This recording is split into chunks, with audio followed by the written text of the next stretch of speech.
ദിക്ക് magnetic compass നമുക്ക് ദിക്കുകൾ അറിയാൻ ഉപയോഗിക്കുന്ന ഉപകരണമാണ്. മാഗ്നറ്റിക് കോമ്പസ് ദിക്കുകൾ അറിയാൻ ഉപയോഗിക്കുന്ന ഉപകരണം. വില്യം ഗിൽബർട്ട് ആരാണ്?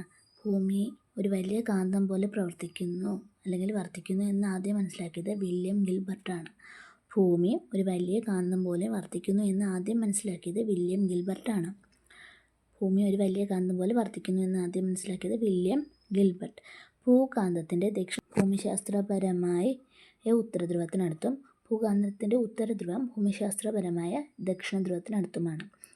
അപ്പോൾ ഭൂകാന്തത്തിൻ്റെ ദക്ഷിണധ്രുവം എങ്ങനെയാണ്? ഭൂമിശാസ്ത്രപരമായ ഉത്തരധ്രുവത്തിനടുത്തും ഭൂകാന്തത്തിൻ്റെ ഉത്തരധ്രുവം ഭൂമിശാസ്ത്രപരമായ ദക്ഷിണധ്രുവത്തിനടുത്തുമാണ്. കാന്തിക ബലത്തിൻ്റെ സ്വാധീനവും ദിശയും സൂചിപ്പിക്കുന്ന സാങ്കല്പിക രേഖയാണ് കാന്തിക ബലരേഖ.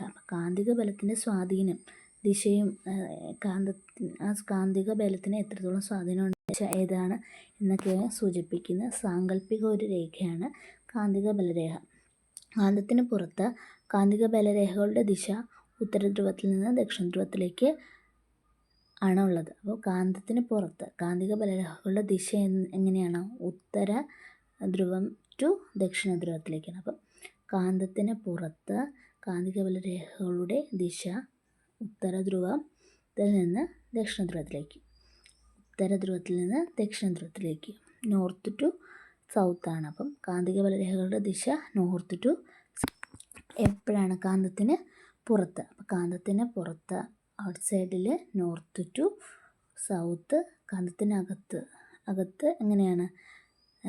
സൗത്ത് ടു നോർത്താണ്. അപ്പോൾ കാന്തത്തിന് പുറത്ത് നോർത്ത് ടു സൗത്താണ്, അകത്ത് സൗത്ത് ടു നോർത്ത്. യൂണിറ്റ് പരപ്പളവിൽ കൂടി ലംബമായി കടന്നു പോകുന്ന കാന്തിക ബലരേഖകളുടെ എണ്ണമാണ് കാന്തിക ഫ്ലക്സ് സാന്ദ്രത. യൂണിറ്റ് പരപ്പളവിൽ കൂടി ലംബമായി കടന്നു പോകുന്ന കാന്തിക എണ്ണം. അപ്പോൾ ഈ യൂണിറ്റ് പരപ്പളവിൽ എത്രത്തോളം കാന്തിക രേഖകൾ കടന്നു പോകുന്ന കാന്തിക ബലരേഖകളുടെ എണ്ണമാണ് കാന്തിക ഫ്ലക്സ് സാന്ദ്രത എന്ന് പറയുന്നത്. കാന്തിക ഫ്ലക്സ് സാന്ദ്രത ഏറ്റവും കൂടുതൽ അനുഭവപ്പെടുന്നത് കാന്തത്തിൻ്റെ ധ്രുവങ്ങളിലായിരിക്കും. കാന്തത്തിൻ്റെ ധ്രുവങ്ങളിലാണ് കാന്തിക ഫ്ലക്സ് സാന്ദ്രത കൂടുതലായിട്ട് അനുഭവപ്പെടുന്നത്. ഒരു കാന്തത്തിന് ചുറ്റും എല്ലാ തലങ്ങളിലും കാന്തിക പ്രഭാവം അനുഭവപ്പെടുന്നുണ്ട്. കാന്തിക പ്രഭാവം അറിയപ്പെടുന്ന ഈ മേഖല അറിയപ്പെടുന്നത് കാന്തിക മണ്ഡലം. അപ്പം ഒരു കാന്തത്തിന് ചുറ്റും എല്ലാ പ്രതലത്തിലും ഒരു കാന്തിക പ്രഭാവമുണ്ട്. അപ്പോൾ ആ പ്രഭാവം അനുഭവപ്പെടുന്ന ആ മേഖലയാണ് നമ്മൾ കാന്തിക മണ്ഡലം എന്ന് പറയുന്നത്. ഇനി കാന്തത്തിൻ്റെ സാന്നിധ്യം മൂലം ഒരു കാന്തിക വസ്തുവിന് കാന്തശക്തി ലഭിക്കുകയാണെങ്കിൽ ആ പ്രതിഭാസമാണ് കാന്തിക പ്രേരണം. എന്താണ് കാന്തിക പ്രേരണം? ഒരു കാന്തത്തിൻ്റെ ഇൻഫ്ലുവൻസും ഉണ്ട്, അതിനെ അടുത്തിരിക്കുന്ന അല്ലെങ്കിൽ അതിൻ്റെ വേറൊരു വസ്തുവിന് അപ്പോൾ ഒരു കാന്തത്തിൻ്റെ സാന്നിധ്യ വസ്തുവിന് ലഭിക്കുന്ന ആ കാന്തശക്തിക്ക് പറയുന്നതിന് കാന്തശക്തി കിട്ടുന്ന പ്രതിഭാസത്തിന് പറയുന്നതാണ് കാന്തിക പ്രേരണം. കാന്തിക വസ്തുവിന് ലഭിക്കുന്ന കാന്തശക്തിയാണ് പ്രേരിത കാന്തശക്തി. അപ്പം കാന്തിക വസ്തുവിന് ലഭിക്കുന്ന ആ തരത്തിലുള്ള കാന്തശക്തി എന്ത് പറയുന്നു? പ്രേരിത കാന്തശക്തി എന്ന് പറയുന്നു. ഒരു കാന്തിക മണ്ഡലത്തിൻ്റെ സ്വാധീനം കാരണം കാന്തവൽക്കരിക്കപ്പെടാനുള്ള കാന്തിക വസ്തുക്കളുടെ കഴിവാണ് വശകത അല്ലെങ്കിൽ സസ്പെക്റ്റബിലിറ്റി. അപ്പോൾ ഒരു മണ്ഡലത്തിൻ്റെ സ്വാധീനം കാരണം കാന്തവൽക്കരിക്കപ്പെടാനുള്ള കാന്തിക വസ്തുക്കളുടെ കഴിവിനെയാണ് വശകത അല്ലെങ്കിൽ സസ്പെക്റ്റബിലിറ്റി എന്ന് പറയുന്നത്.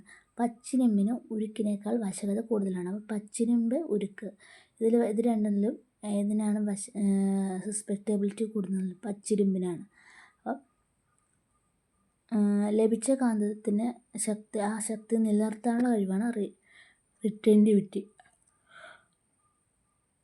സസ്പെക്റ്റബിലിറ്റി ഉണ്ട്, റിറ്റൻറ്റിവിറ്റി ഉണ്ട്. അപ്പോൾ ലഭിച്ച ആ കാന്തശക്തി നിലനിർത്തുന്നതിനാണ് റിറ്റൻറ്റിവിറ്റി എന്ന് പറയുന്നത്. ഉരുക്കിന് പച്ചിരുമ്പിനേക്കാൾ റിറ്റൻറ്റിവിറ്റി കൂടുതലാണ്. അപ്പം ഉരുക്ക്, പച്ചിരുമ്പ് ഇതെടുത്തു കഴിഞ്ഞാൽ വശകത കൂടുതൽ പച്ചിരുമ്പിനും റിറ്റൻറ്റിവിറ്റി കൂടുതൽ ഉരുക്കിനുമാണ്.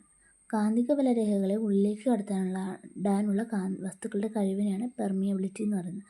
ഈ കാന്തിക ബലരേഖകൾ അതിന് ചുറ്റുമുണ്ടെന്ന് പറയുന്നത് എങ്ങനെ? ഉള്ളിലേക്ക് കടത്തിവിടാനുള്ള വസ്തുക്കളുടെ കഴിവെയാണ് ഇങ്ങനെ പെർമിയബിലിറ്റി എന്ന് പറയുന്നത്. വൈദ്യുതകാന്തങ്ങളുടെ ശക്തിയെ ആശ്രയിക്കുന്ന ഘടകങ്ങളാണ്. വൈദ്യുതകാന്തങ്ങളുടെ ശക്തി എന്തൊക്കെയാണ് ആശ്രയിക്കുന്നത്?